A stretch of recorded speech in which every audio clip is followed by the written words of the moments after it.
Crooken Sands by Bram Stoker. He had once seen in the Empire the great prince, the bounder king, bring down the house by appearing as the McSlogan of that ilk and singing the celebrated Scotch song, "There's naething like haggis to mak 'em on dry."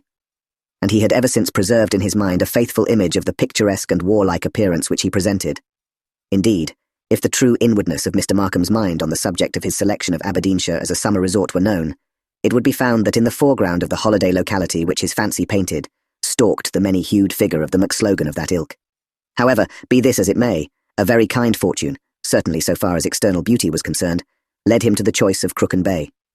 It is a lovely spot, between Aberdeen and Peterhead, just under the rock-bound headland, whence the long, dangerous reefs known as the Spurs run out into the North Sea. Between this and the Mains of Crooken, a village sheltered by the northern cliffs, lies the deep bay, backed with a multitude of bent-grown dunes where the rabbits are to be found in thousands. Thus, at either end of the bay is a rocky promontory, and when the dawn or the sunset falls on the rocks of red syenite, the effect is very lovely.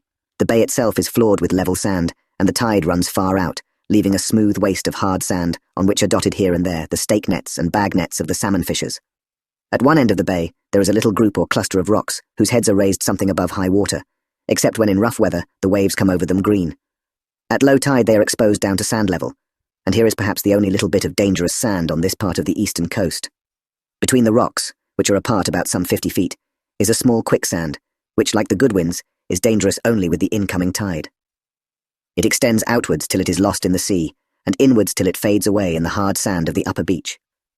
On the slope of the hill which rises beyond the dunes, midway between the Spurs and the port of Crooken, is the Red House. It rises from the midst of a clump of fir trees which protect it on three sides, leaving the whole seafront open. A trim, old-fashioned garden stretches down to the roadway, on crossing which a grassy path, which can be used for light vehicles, threads away to the shore, winding amongst the sandhills.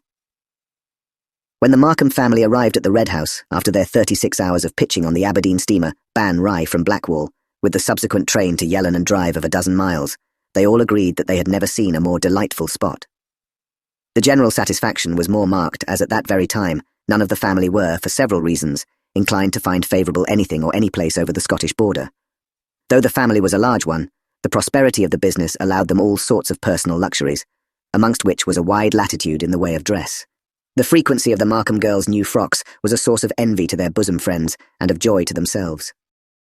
Arthur Fernley Markham had not taken his family into his confidence regarding his new costume.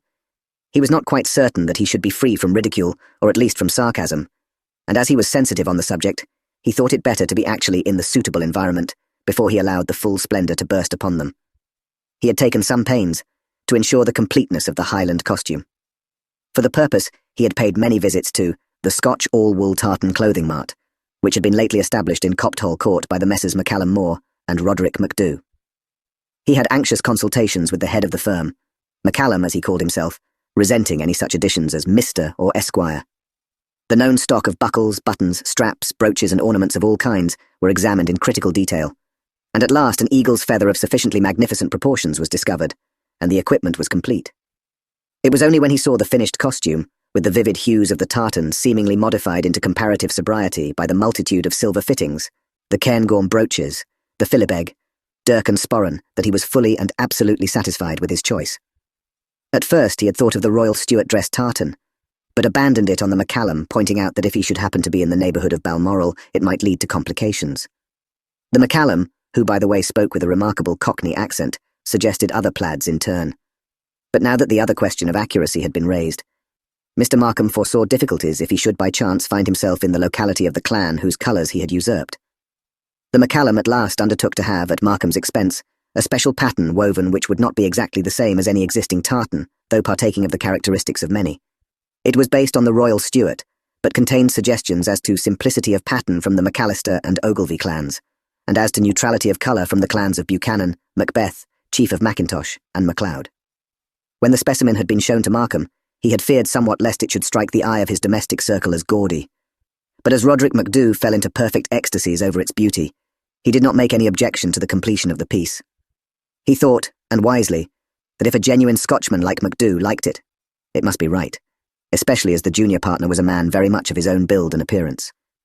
When the McCallum was receiving his cheque, which, by the way, was a pretty stiff one, he remarked, "I've taken the liberty of having some more of the stuff woven in case you or any of your friends should want it. Markham was gratified, and told him that he should be only too happy if the beautiful stuff which they had originated between them should become a favourite, as he had no doubt it would in time. He might make and sell as much as he would. Markham tried the dress on in his office one evening after the clerks had all gone home. He was pleased, though a little frightened at the result. The McCallum had done his work thoroughly, and there was nothing omitted that could add to the martial dignity of the wearer. "I shall not, of course, take the claymore and the pistols with me on ordinary occasions," said Markham to himself as he began to undress. He determined that he would wear the dress for the first time on landing in Scotland, and accordingly on the morning when the Ban Righ was hanging off the Girdle Nest lighthouse, waiting for the tide to enter the port of Aberdeen, he emerged from his cabin in all the gaudy splendour of his new costume. The first comment he heard was from one of his own sons, who did not recognise him at first. "Here's a guy. Great Scott, it's the governor." And the boy fled forthwith and tried to bury his laughter under a cushion in the saloon. Markham was a good sailor, and had not suffered from the pitching of the boat, so that his naturally rubicund face was even more rosy by the conscious blush which suffused his cheeks when he had found himself at once the cynosure of all eyes. He could have wished that he had not been so bold, for he knew from the cold that there was a big bare spot under one side of his jauntily worn Glengarry cap. However, he faced the group of strangers boldly. He was not outwardly upset even when some of the comments reached his ears. "He's off his blooming chump," said a cockney in a suit of exaggerated plaid. "There's flies on him," said a tall, thin Yankee, pale with seasickness, who was on his way to take up his residence for a time as close as he could get to the gates of Balmoral. "Happy thought. Let us fill our mulls, now's the chance," said a young Oxford man on his way home to Inverness. But presently Mr. Markham heard the voice of his eldest daughter. "Where is he? Where is he?"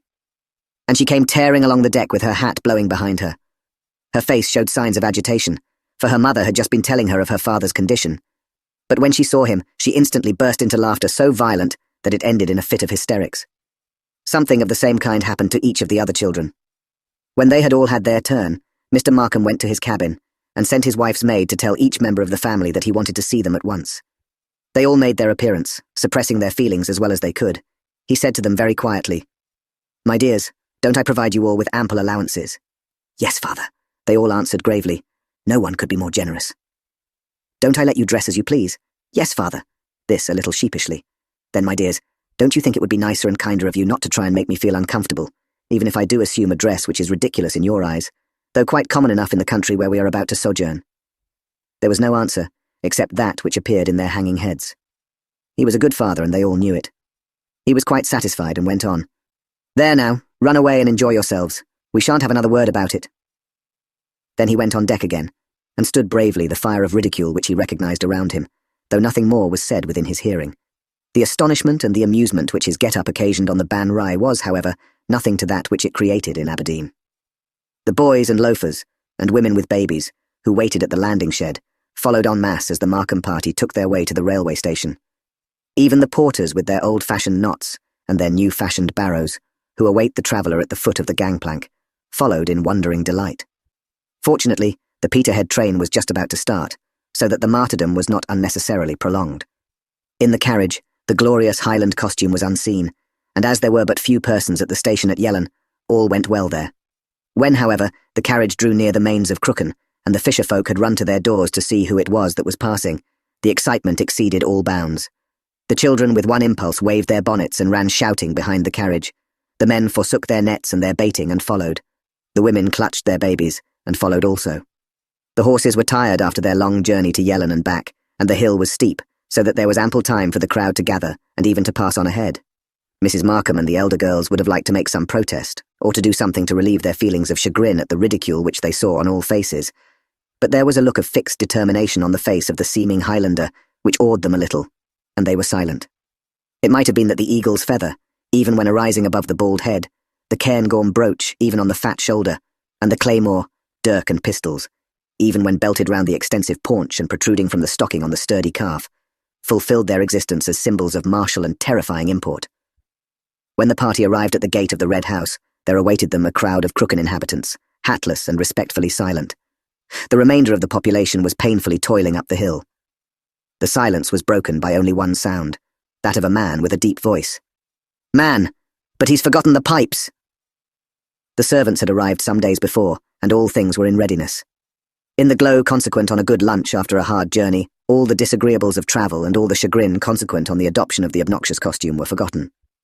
That afternoon, Markham, still clad in full array, walked through the mains of Crooken. He was all alone for, strange to say, his wife and both daughters had sick headaches, and were, as he was told, lying down to rest after the fatigue of the journey. His eldest son, who claimed to be a young man, had gone out by himself to explore the surroundings of the place, and one of the boys could not be found. The other boy, on being told that his father had sent for him to come for a walk, had managed, by accident of course, to fall into the water butt, and had to be dried and rigged out afresh. His clothes not having been as yet unpacked, this was of course impossible without delay.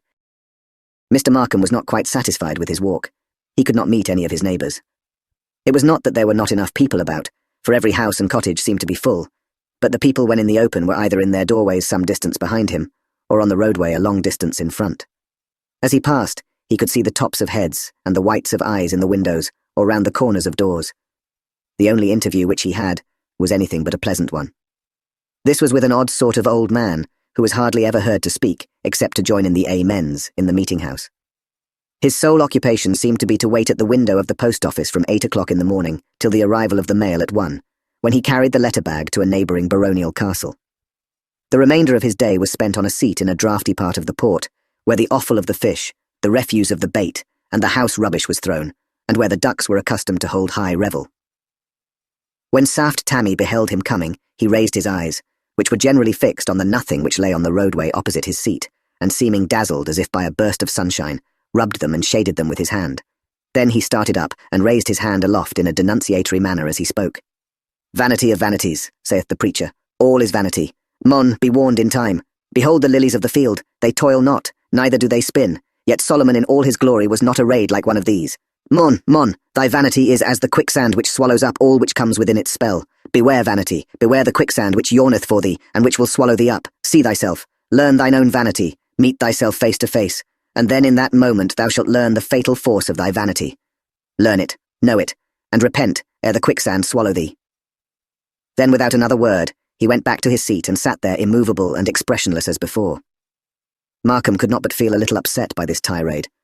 Only that it was spoken by a seeming madman, he would have put it down to some eccentric exhibition of Scottish humour or impudence, but the gravity of the message, for it seemed nothing else, made such a reading impossible. He was, however, determined not to give in to ridicule, and although he had not yet seen anything in Scotland to remind him even of a kilt, he determined to wear his Highland dress. When he returned home, in less than half an hour, he found that every member of the family was, despite the headaches, out taking a walk. He took the opportunity afforded by their absence of locking himself in his dressing room, took off the Highland dress, and putting on a suit of flannels, lit a cigar and had a snooze. He was awakened by the noise of the family coming in, and at once, donning his dress, made his appearance in the drawing-room for tea. He did not go out again that afternoon, but after dinner he put on his dress again. He had, of course, dressed for dinner as usual, and went by himself for a walk on the seashore. He had by this time come to the conclusion that he would get by degrees accustomed to the Highland dress before making it his ordinary wear. The moon was up, and he easily followed the path through the sandhills, and shortly struck the shore. The tide was out, and the beach firm as a rock, so he strolled southwards to nearly the end of the bay. Here he was attracted by 2 isolated rocks some little way out from the edge of the dunes, so he strolled towards them. When he reached the nearest one, he climbed it, and sitting there elevated some 15 or 20 feet over the waste of sand, enjoyed the lovely, peaceful prospect. The moon was rising behind the headland of Pennyfold, and its light was just touching the top of the furthermost rock of the spurs, some 3/4 of a mile out. The rest of the rocks were in dark shadow. As the moon rose over the headland, the rocks of the spurs, and then the beach by degrees, became flooded with light. For a good while Mr. Markham sat and looked at the rising moon, and the growing area of light which followed its rise. Then he turned and faced eastwards, and sat with his chin in his hand, looking seawards, and revelling in the peace and beauty and freedom of the scene. The roar of London, the darkness and the strife and weariness of London life, seemed to have passed quite away, and he lived at the moment a freer and higher life. He looked at the glistening water as it stole its way over the flat waste of sand, coming closer and closer insensibly. The tide had turned. Presently, he heard a distant shouting along the beach very far off. "The fishermen calling to each other," he said to himself, and looked around. As he did so, he got a horrible shock, for though just then a cloud sailed across the moon, he saw, in spite of the sudden darkness around him, his own image. For an instant, on the top of the opposite rock, he could see the bald back of the head and the Glengarry cap with the immense eagle's feather. As he staggered back, his foot slipped, and he began to slide down towards the sand between the 2 rocks. He took no concern as to falling, for the sand was really only a few feet below him, and his mind was occupied with the figure or simulacrum of himself, which had already disappeared. As the easiest way of reaching terra firma, he prepared to jump the remainder of the distance. All this had taken but a second, but the brain works quickly, and even as he gathered himself for the spring, he saw the sand below him lying so marbly level shake and shiver in an odd way. A sudden fear overcame him, his knees failed, and instead of jumping he slid miserably down the rock, scratching his bare legs as he went. His feet touched the sand, went through it like water, and he was down below his knees before he realized that he was in a quicksand. Wildly he grasped at the rock to keep himself from sinking further, and fortunately there was a jutting spur or edge which he was able to grasp instinctively. To this he clung in grim desperation. He tried to shout, but his breath would not come, till after a great effort his voice rang out. Again he shouted, and it seemed as if the sound of his own voice gave him new courage, for he was able to hold on to the rock for a longer time than he thought possible, though he held on only in blind desperation. He was, however, beginning to find his grasp weakening when, joy of joys, his shout was answered by a rough voice from just above him. "God be thank it, I'm nae too late." And a fisherman with great thigh boots came hurriedly climbing over the rock. In an instant, he recognized the gravity of the danger, and with a cheering, "Hold fast, mon, I'm coming," scrambled down till he found a firm foothold. Then with one strong hand holding the rock above, he leaned down, and catching Markham's wrist, called out to him, "Hold to me, mon, hold to me wi' ither hand." Then he lent his great strength, and with a steady, sturdy pull, dragged him out of the hungry quicksand, and placed him safe upon the rock. Hardly giving him time to draw breath, he pulled and pushed him, never letting him go for an instant, over the rock into the firm sand beyond it, and finally deposited him, still shaking from the magnitude of his danger, high upon the beach. Then he began to speak. "Mon, but I was just in time. If I had no locht at yon foolish lads and begun to rin at the first, you'd have been sinking doon to the bowels of the earth be the new. Wully Beagrie thought you was a gayest, and Tom MacPhail swore you was only like a goblin on a puddick steel. Nah," said I. "Yon's but the daft Englishman, the loony that had escaped frae the waxworks. I was thinking that being strange and silly, if not a whole-made feel, you'd no ken the ways of the quicksand. I shouted till warn ye, and then ran to drag ye off if need be. But God be thank it, be ye fuel or only half daft wi' your vanity, that I was no that late." And he reverently lifted his cap as he spoke. Mr. Markham was deeply touched and thankful for his escape from a horrible death, but the sting of the charge of vanity thus made once more against him came through his humility. He was about to reply angrily, when suddenly a great awe fell upon him as he remembered the warning words of the half-crazy letter-carrier. "Meet thyself face to face, and repent ere the quicksand shall swallow thee." Here, too, he remembered the image of himself that he had seen, and the sudden danger from the deadly quicksand that had followed. He was silent a full minute, and then said, "My good fellow, I owe you my life." The answer came with reverence from the hardy fisherman. Nah, ye owe that to God. But as for me, I'm only too glad to be the humble instrument of his mercy." "But you will let me thank you," said Mr. Markham, taking both the great hands of his deliverer in his and holding them tight. "My heart is too full as yet, and my nerves are too much shaken to let me say much. But believe me, I am very, very grateful." It was quite evident that the poor old fellow was deeply touched, for the tears were running down his cheeks.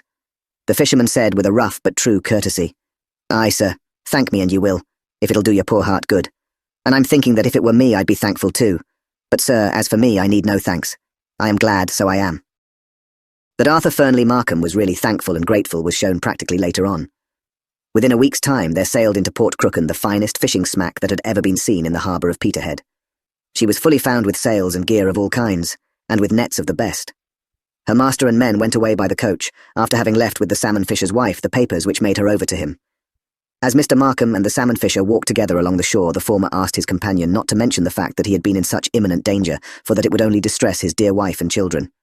He said that he would warn them all of the quicksand, and for that purpose he, then and there, asked questions about it, till he felt that his information on the subject was complete.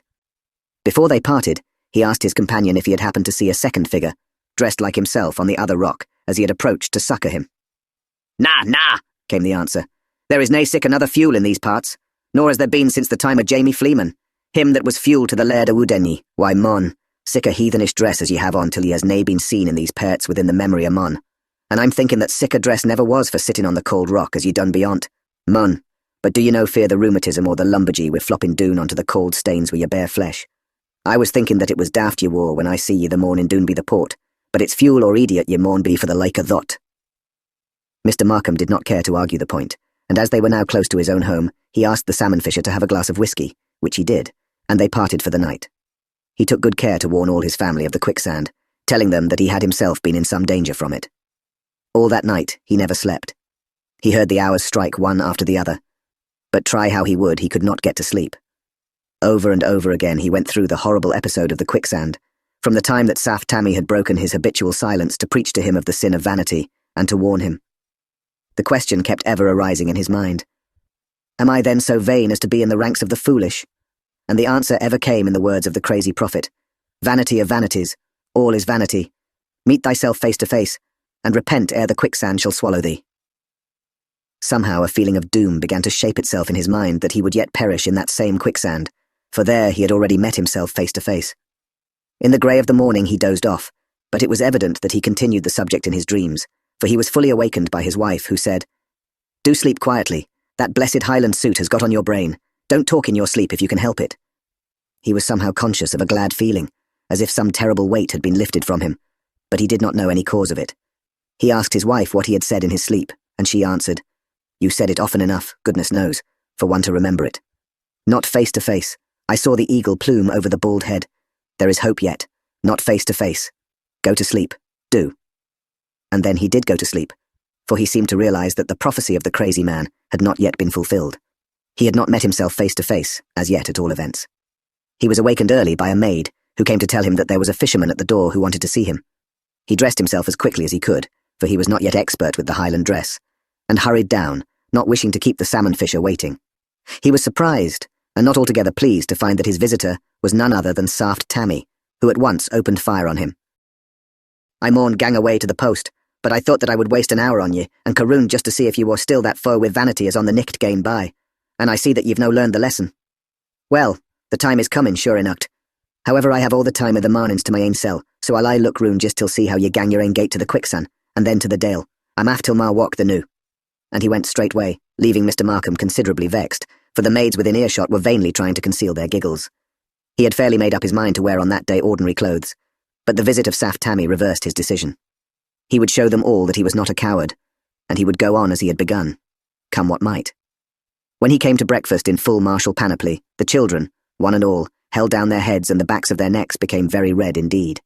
As, however, none of them laughed, except Titus, the youngest boy, who was seized with a fit of hysterical choking and was promptly banished from the room. He could not reprove them, but began to break his egg with a sternly determined air. It was unfortunate that as his wife was handing him a cup of tea, one of the buttons of his sleeve caught in the lace of her morning wrapper, with the result that the hot tea was spilt over his bare knees. Not unnaturally, he made use of a swear word, whereupon his wife, somewhat nettled, spoke out, "Well, Arthur, if you will make such an idiot of yourself with that ridiculous costume, what else can you expect? You are not accustomed to it, and you never will be." In answer, he began an indignant speech with, "Madam." But he got no further, for now that the subject was broached, Mrs. Markham intended to have her say out. It was not a pleasant say, and truth to tell, it was not said in a pleasant manner. A wife's manner seldom is pleasant when she undertakes to tell what she considers truths to her husband. The result was that Arthur Fernley Markham undertook then and there that during his stay in Scotland he would wear no other costume than the one she abused. Woman like his wife had the last word, given in this case with tears. "Very well, Arthur. Of course you will do as you choose. Make me as ridiculous as you can, and spoil the poor girl's chances in life. Young men don't seem to care as a general rule for an idiot father-in-law. But I must warn you that your vanity will someday get a rude shock, if indeed you are not before then in an asylum or dead." It was manifest after a few days that Mr. Markham would have to take the major part of his outdoor exercise by himself. The girls now and again took a walk with him, chiefly in the early morning or late at night, or on a wet day when there would be no one about. They professed to be willing to go out at all times, but somehow something always seemed to occur to prevent it. The boys could never be found at all on such occasions, and as to Mrs. Markham, she sternly refused to go out with him on any consideration, so long as he should continue to make a fool of himself. On the Sunday he dressed himself in his habitual broadcloth, for he rightly felt that church was not a place for angry feelings. But on Monday morning he resumed his Highland garb. By this time he would have given a good deal if he had never thought of the dress, but his British obstinacy was strong, and he would not give in. Saft Tammy called at his house every morning, and not being able to see him nor to have any message taken to him, used to call back in the afternoon when the letter bag had been delivered, and watched for his going out. On such occasions, he never failed to warn him against his vanity in the same words which he had used at the first. Before many days were over, Mr. Markham had come to look upon him as little short of a scourge. By the time the week was out, the enforced partial solitude, the constant chagrin, and the never-ending brooding which was thus engendered, began to make Mr. Markham quite ill. He was too proud to take any of his family into his confidence, since they had, in his view, treated him very badly. Then he did not sleep well at night, and when he did sleep, he had constantly bad dreams. Merely to assure himself that his pluck was not failing him, he made it a practice to visit the quicksand at least once every day. He hardly ever failed to go there the last thing at night. It was perhaps this habit that wrought the quicksand with its terrible experience so perpetually into his dreams. More and more vivid these became, till on waking at times he could hardly realize that he had not been actually in the flesh to visit the fatal spot. He sometimes thought that he might have been walking in his sleep. One night his dream was so vivid that when he awoke he could not believe that it had only been a dream. He shut his eyes again and again, but each time the vision, if it was a vision, or the reality, if it was a reality, would rise before him. The moon was shining full and yellow over the quicksand as he approached it. He could see the expanse of light shaken and disturbed and full of black shadows as the liquid sand quivered and trembled and wrinkled and eddied, as was its wont between its pauses of marble calm. As he drew close to it, another figure came towards it from the opposite side with equal footsteps. He saw that it was his own figure, his very self, and in silent terror, compelled by what force he knew not, he advanced, charmed as the bird is by the snake, mesmerized or hypnotized, to meet this other self. As he felt the yielding sand closing over him, he awoke in the agony of death, trembling with fear, and strange to say, with the silly man's prophecy seeming to sound in his ears, "Vanity of vanities, all is vanity. See thyself and repent ere the quicksand swallow thee." So convinced was he that this was no dream that he arose, early as it was, and dressing himself without disturbing his wife, took his way to the shore. His heart fell when he came across a series of footsteps on the sands, which he at once recognized as his own. There was the same wide heel, the same square toe. He had no doubt now that he had actually been there, and half horrified, and half in a state of dreamy stupor, he followed the footsteps, and found them lost in the edge of the yielding quicksand. This gave him a terrible shock, for there were no return steps marked on the sand, and he felt that there was some dread mystery which he could not penetrate, and the penetration of which would, he feared, undo him. In this state of affairs he took two wrong courses. Firstly, he kept his trouble to himself, and as none of his family had any clue to it, every innocent word or expression which they used supplied fuel to the consuming fire of his imagination. Secondly, he began to read books professing to bear upon the mysteries of dreaming and of mental phenomena generally, with the result that every wild imagination of every crank or half-crazy philosopher became a living germ of unrest in the fertilizing soil of his disordered brain. Thus, negatively and positively, all things began to work to a common end. Not the least of his disturbing causes was Saft Tammie, who had now become at certain times of the day a fixture at his gate. After a while, being interested in the previous state of this individual, he made inquiries regarding his past with the following result. Saft Tammie was popularly believed to be the son of a laird in one of the counties round the Firth of Forth. He had been partially educated for the ministry, but for some cause which no one ever knew threw up his prospects suddenly, and going to Peterhead in its days of whaling prosperity, had there taken service on a whaler. Here, off and on, he had remained for some years, getting gradually more and more silent in his habits, till finally his shipmates protested against so taciturn a mate, and he had found service amongst the fishing smacks of the Northern Fleet. He had worked for many years at the fishing with always the reputation of being a wee bit daft, till at length he had gradually settled down at Crooken, where the laird, doubtless knowing something of his family history, had given him a job which practically made him a pensioner. The minister who gave the information finished thus. "It is a very strange thing, but the man seems to have some odd kind of gift, whether it be that second sight which we Scotch people are so prone to believe in, or some other occult form of knowledge, I know not, but nothing of a disastrous tendency ever occurs in this place, but the men with whom he lives are able to quote after the event some saying of his which certainly appears to have foretold it. He gets uneasy or excited, wakes up in fact, when death is in the air." This did not in any way tend to lessen Mr. Markham's concern, but on the contrary, seemed to impress the prophecy more deeply on his mind. Of all the books which he had read on his new subject of study, none interested him so much as a German one, Die Doppelganger, by Dr. Heinrich von Aschenberg, formerly of Bonn. Here he learned for the first time of cases where men had led a double existence, each nature being quite apart from the other, the body being always a reality with one spirit, and a simulacrum with the other. Needless to say that Mr. Markham realized this theory as exactly suiting his own case.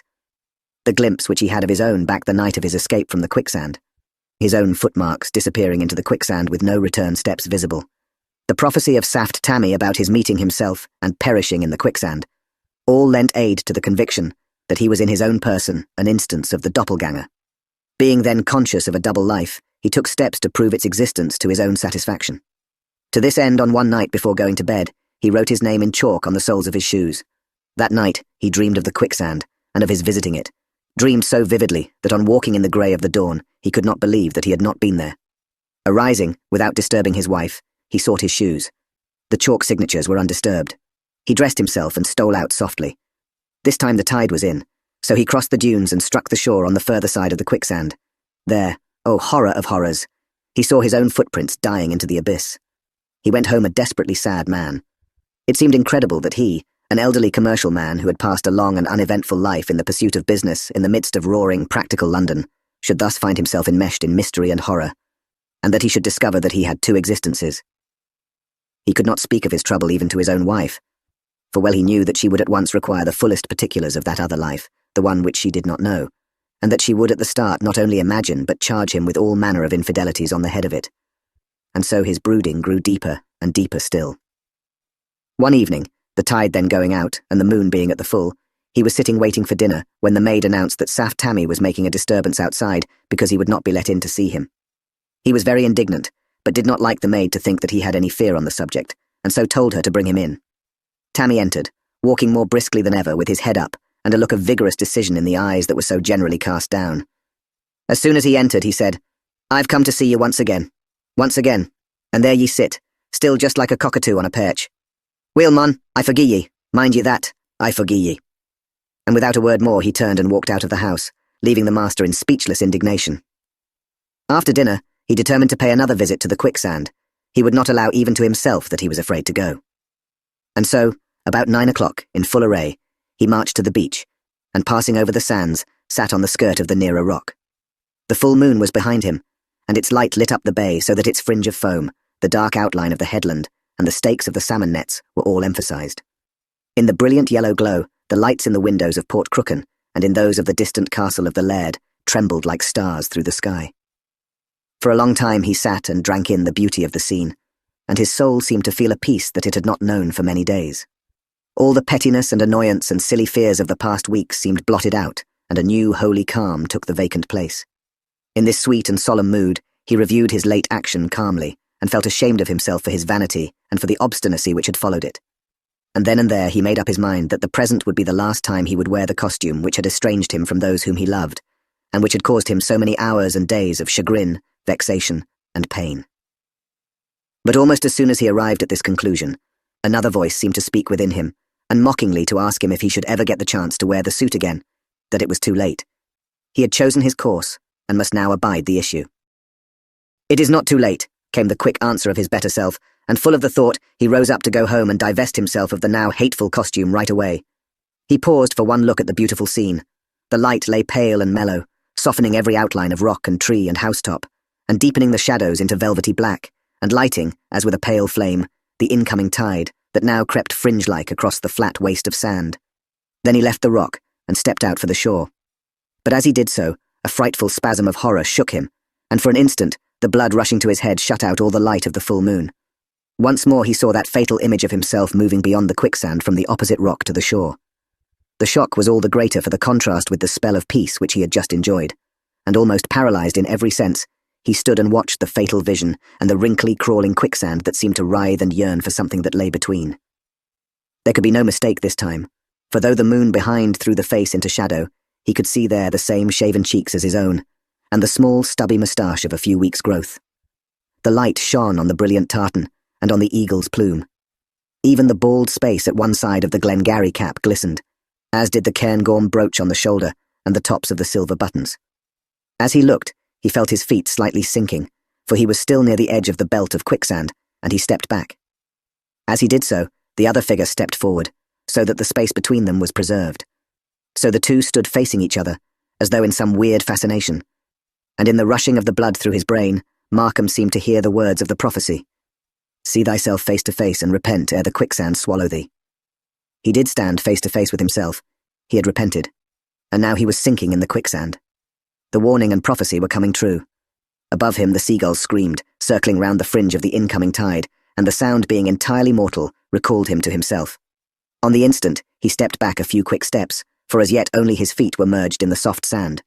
As he did so, the other figure stepped forward, and coming within the deadly grip of the quicksand began to sink. It seemed to Markham that he was looking at himself going down to his doom, and on the instant the anguish of his soul found vent in a terrible cry. There was at the same instant a terrible cry from the other figure, and as Markham threw up his hands, the figure did the same. With horror-struck eyes, he saw him sink deeper into the quicksand, and then, impelled by what power he knew not, he advanced again towards the sand to meet his fate. But as his more forward foot began to sink, he heard again the cries of the seagulls, which seemed to restore his benumbed faculties. With a mighty effort, he drew his foot out of the sand, which seemed to clutch it, leaving his shoe behind, and then in sheer terror he turned and ran from the place, never stopping till his breath and strength failed him, and he sank half-swooning on the grassy path through the sand hills. Arthur Markham made up his mind not to tell his family of his terrible adventure, until at least such time as he should be complete master of himself. Now that the fatal double, his other self, had been engulfed in the quicksand, he felt something like his old peace of mind. That night he slept soundly and did not dream at all, and in the morning was quite his old self. It really seemed as though his newer and worser self had disappeared forever, and strangely enough, Saft Tammie was absent from his post that morning and never appeared there again, but sat in his old place watching nothing, as of old, with lacklustre eye. In accordance with his resolution, he did not wear his Highland suit again, but one evening tied it up in a bundle, claymore, dirk and philibeg and all, and bringing it secretly with him, threw it into the quicksand. With a feeling of intense pleasure, he saw it sucked below the sand, which closed above it into marble smoothness. Then he went home and announced cheerily to his family assembled for evening prayers, "Well, my dears, you will be glad to hear that I have abandoned my idea of wearing the Highland dress. I see now what a vain old fool I was and how ridiculous I made myself. You shall never see it again." "Where is it, father?" asked one of the girls, wishing to say something so that such a self-sacrificing announcement as her father's should not be passed in absolute silence. His answer was so sweetly given that the girl rose from her seat and came and kissed him. It was, "In the quicksand, my dear, and I hope that my worser self is buried there along with it, forever." The remainder of the summer was passed at Crooken with delight by all the family, and on his return to town, Mr. Markham had almost forgotten the whole of the incident of the quicksand, and all touching on it, when one day he got a letter from the McCallum Moor, which caused him much thought, though he said nothing of it to his family, and left it, for certain reasons, unanswered. It ran as follows: The McCallum Moor and Roderick MacDhu. The Scotch All-Wool Tartan Clothing Mart. Copthall Court, E.C., the 30th of September, 1892. Dear Sir, I trust you will pardon the liberty which I take in writing to you, but I am desirous of making an inquiry, and I am informed that you have been sojourning during the summer in Aberdeenshire, Scotland, N.B. My partner, Mr. Roderick MacDhu, as he appears for business reasons on our billheads and in our advertisements, his real name being Emmanuel Moses Marks of London, went early last month to Scotland, N.B., for a tour, but as I have only once heard from him, shortly after his departure, I am anxious lest any misfortune may have befallen him. As I have been unable to obtain any news of him on making all inquiries in my power, I venture to appeal to you. His letter was written in deep dejection of spirit, and mentioned that he feared a judgment had come upon him for wishing to appear as a Scotchman on Scottish soil, as he had one moonlight night shortly after his arrival seen his wraith. He evidently alluded to the fact that before his departure he had procured for himself a Highland costume similar to that which we had the honour to supply to you, with which, as perhaps you will remember, he was much struck.